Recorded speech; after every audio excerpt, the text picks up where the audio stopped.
जय हिंद साथियों। तो मैं विशाल सिंह एक बार फिर से स्वागत करता हूं आपका अपने इस वीडियो में। और आज की वीडियो हमारी एसएससी जीडी 2022 की वैकेंसीज को ध्यान में रखते हुए 2021 के प्रीवियस ईयर जो जीएस के क्वेश्चन पूछे गए हैं उसका आज प्रैक्टिस सेट नंबर 1 है। आज से हम लोग डेली बेसिस पर लगभग अपना एक प्रैक्टिस सेट करेंगे जो कि हमारा प्रीवियस ईयर 2021 के क्वेश्चन है, वो भी जीएस के।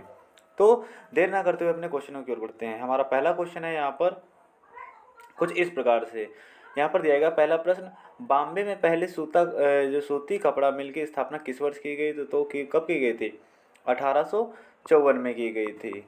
यहाँ पर साफ सभी। और ये जो पीडीएफ आई है हमारे ऑफिशियल वेबसाइट से, जो एसएससी की ऑफिशियल वेबसाइट है, वहाँ से डाउनलोड कर आपके लिए लाए हैं, जो हूबहू आपको कुछ इस प्रकार से प्रश्न मिलेंगे।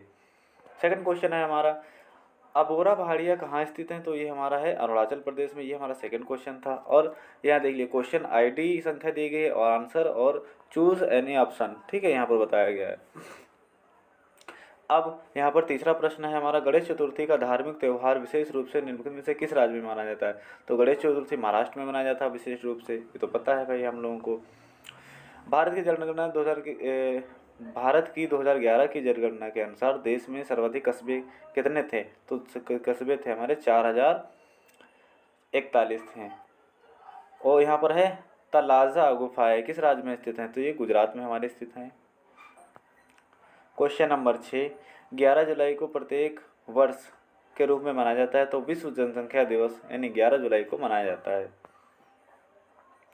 प्रश्न संख्या 7, प्रधानमंत्री नरेंद्र मोदी ने 3 घटनाओं के स्मरणोत्सव के सिलसिले में 1 मार्च 2021 में बांग्लादेश का दौरा किया। निम्नलिखित में से उनमें से एक नहीं है। तो क्या था? उस दिन भारत और बांग्लादेश के बीच राजनीतिक संबंधों की स्थापना के 50 वर्ष पूरे हुए। बिल्कुल सही बात थी। शेख मुजफ्फर रहमान की जन्म शताब्दी यानी शताब्दी वर्ष थी, वो भी सही बात है। बांग्लादेश के स्वतंत्रता संग्राम के 50 वर्ष पूरे हो गए थे, ये भी सही था। लेकिन भारत बांग्लादेश सीमा समझौते एलबीए पर हस्ताक्षर के 10 वर्ष पूरे हो गए, ये नहीं था हमारा। ये कटिंग कट यानी यही हो जाएगा हमारा आंसर, बिल्कुल राइट।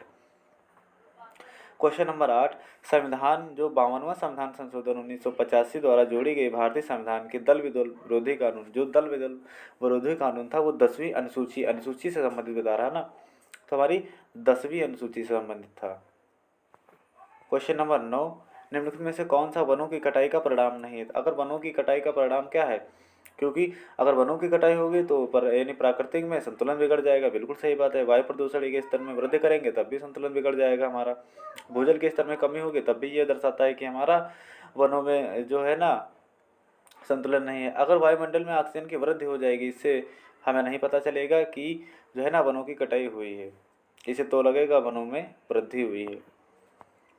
महान फुटबॉल खिलाड़ी डिएगो माराडोना का नवंबर 2020 में निधन हो गया। उन्होंने किस देश का प्रतिनिधित्व किया? अर्थात कहने का मतलब है वे किस देश के निवासी थे? तो अर्जेंटीना के थे। क्वेश्चन नंबर 11, निम्नलिखित में से कौन सा एक भारतीय बैडमिंटन खिलाड़ी है? तो यहाँ पर साई प्रणीत जो है ना, ये एक बैडमिंटन भारतीय खिलाड़ी हैं।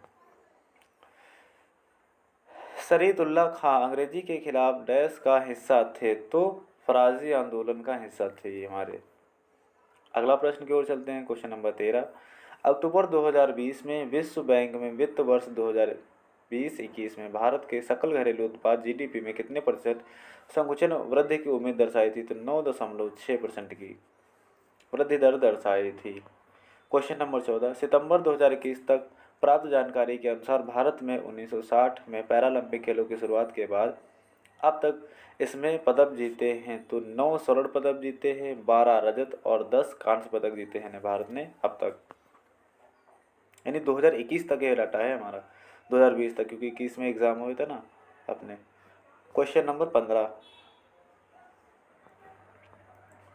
निम्नलिखित में से इब्राहिम लोदी को पराजित करने के बाद मुगल सम्राट कौन बना था? बाबर। इब्राहिम लोदी यानी पानीपत का प्रथम युद्ध हुआ था हमारा वहाँ से। नवंबर 2020 में ट्विटर में विश्व स्तर पर नामक ऐसे ट्वीट्स की शुरुआत की गई जो 24 घंटे में गायब हो जाते हैं, तो उन्हें कहते हैं प्लीटस। पीने के लिए शुद्ध और उपयुक्त जल को डैश के रूप में जाना जाता है? तो पेयजल के रूप में। जो पीने योग्य पानी उसे पेयजल के रूप में जानते हैं हम लोग। अभिनेत्री कंगना रनौत ने नामक फिल्मों में 67वें राष्ट्रीय फिल्म पुरस्कार 2019 में सर्वश्रेष्ठ अभिनेत्री पुरस्कार जीता। तो मणिकर्णिका के लिए the queen of the Jhansi और पंगा, इसमें मिला था मणिकर्णिका को 67वें राष्ट्रीय फिल्म पुरस्कार में अवार्ड सर्वश्रेष्ठ अभिनेत्री का। Question number 19, imperial bank of India की स्थापना हुई थी 1921 में हुई थी हमारी इंपीरियल बैंक ऑफ इंडिया की स्थापना। अगले क्वेश्चन की ओर चलते हैं हम लोग। तो हमारा निम्न में से कौन सा बैंक फॉर्च्यून ग्लोबल 500 सूची 2021 में शामिल हुआ? तो भारतीय स्टेट बैंक, ये हमारा जो है ना फॉर्च्यून 500 की